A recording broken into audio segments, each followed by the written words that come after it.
सबैलाई नमस्कार। मेरो नाम पवन खत्री। हजुर यदि निर्वाचन प्रहरीमा पास हुनुभएको छ भने त्यसपछि पास भइसकेपछि के गर्नुपर्छ, कहाँ जानुपर्छ, म्यादी सकिँदासम्म के गराउँछ, सबै कुराहरू म भिडियो यसैमा लिएर आएको छु। साथीहरू कसैलाई नयाँ निर्वाचन प्रहरीमा भर्ती हुनुभएको छ भने उहाँहरूको लागि अलिकति जान्ने कुरा यो जिज्ञासा हो। साथीहरू सर्वप्रथम त हजुरलाई नियुक्ति पत्र लिन जान पर्छ। त्यसका लागि हजुर जिल्ला प्रहरी कार्यालयमा जानुपर्छ। साथीहरू जिल्ला प्रहरी कार्यालयमा चाहिँ हजुर 17 गते गएर नियुक्ति बुझ्न सक्नुहुन्छ। 17 गते भनेर नियुक्ति बुझ्ने भनेर हजुरलाई बोलाएको छ सबैजना, जुन ठाउँदेखि पनि हुनुहुन्छ नेपालभरिकै 17 गते चाहिँ हजुर नियुक्ति बुझ्न जानुहोला। साथीहरू नियुक्ति बुझिसकेपछि तपाईहरूलाई 18 गतेदेखि हजुरको 10 दिनको तालिम हुन्छ। साथीहरू 10 दिनको तालिममा चाहिँ हजुरहरूलाई चाहिँ गाह्रो भनेको तालिममै हुन्छ।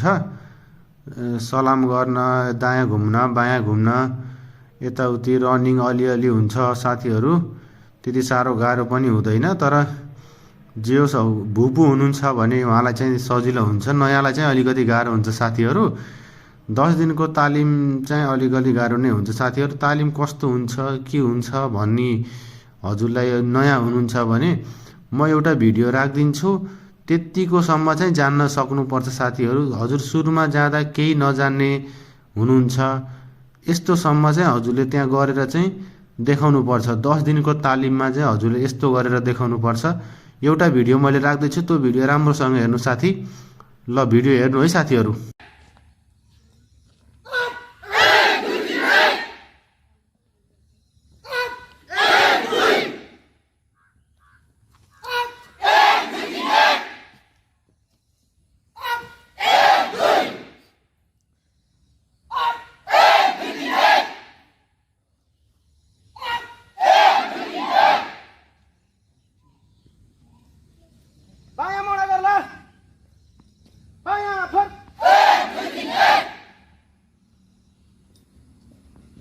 अगाडि सलाम गर्ला, अगाडि सलाम,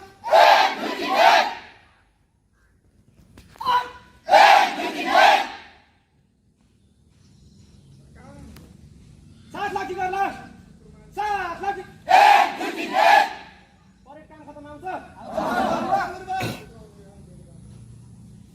परेड काम खतम,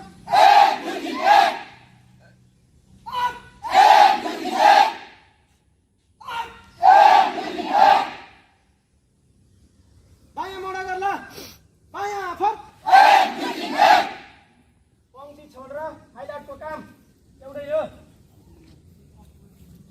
पछाडिको के गर्छ? पङ्क्ति छोड्ला, पङ्क्ति छोड, अपमा गर्छ, सात लाठी गर्ला, सात लाठी, अपमा गर्छ गाइडको अपमा, पङ्क्ति छोड्ला, पङ्क्ति छोड,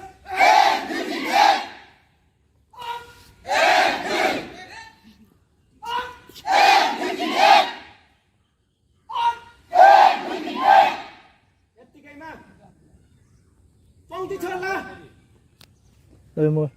अपमा गर्छ गाइडको, हेलो दाहिने गाइडको छ लग्यो मैं शॉट गर्छु एकछिन पङ्क्ति छोड्ला, सरको पङ्क्ति छोड,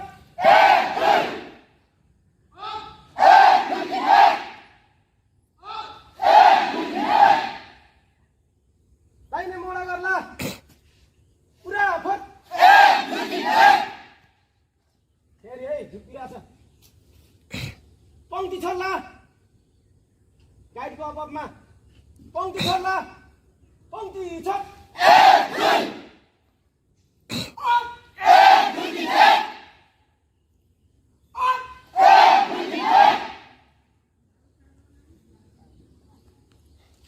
परेड काम खतम आउँछ, परेड काम खतम,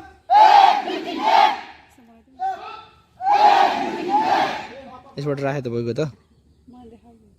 परेड अपमा गर्छ, परेड काम खतम, अब अब तिम्रो अनुहार देखाउ यहाँ नराम्रो अनुहार ए मैले दाहिने गाडी को छ मजिगुरमा काम खतम 1 2 3 अप 1 2 3 अप 1 2 3 अब 7 लाठी गर्ला 7 लाठी 1 2 3 भुइँ लाठी गर्ला भुइँ लाठी 1 2 3 गोडा फट साथीहरू भिडियो यति नै हो। यति चाहिँ गर्नुपर्छ साथीहरू। यतिको सम्म चाहिँ अब चाहिँ सुरु गरौँ साथीहरू तलबको बारेमा। तलब चाहिँ हजुरको यो तालिम सकिएपछि हजुरको त्यसपछि गएर ड्युटीमा हुन्छ साथीहरू। जहाँ जहाँ हजुरलाई तालिम गराउँछ त्यही ड्युटी राख्छ लगभग 10-15 दिन। त्यसपछि हजुरको चुनावको 10 दिन हप्ता दिन पहिला चाहिँ चुनाव हुने ठाउँमा पठाइदिन्छ। चुनाव हुने चाहिँ आफ्नै जिल्लाभित्र चाहिँ पठाउँछ साथीहरू। किनकि म पनि पहिला म्यादी भएको हो। आफ्नो जिल्लाभित्र नै पठाउँछ। जिल्लाको जुन ठाउँमा जुन उमानी गाउँपालिका नगरपालिकाहरूमा पठाउँछ। त्यसपछि हजुरको यो पैसा तलबको बारेमा चाहिँ हजुरको यो जहाँ तालिम गराउँछ त्यति बेला नै हजुरलाई खाता नम्बर भएकोले खाता नम्बर माग्ने दिने, नभए चाहिँ त्यहाँ ब्याङ्कवाला मान्छे नै आएर सबैको एउटा नागरिकताको फोटोकपी 2टा फोटो मागेर अनि अलिअलि हजुरको डिटेल मागेर खाता बनाएर पैसा चाहिँ सिधै खातामा आउँछ साथीहरू। पैसा लिन चाहिँ सिधै खातामै आउँछ। खातादेखि निकालेर लिनुपर्छ पैसा चाहिँ।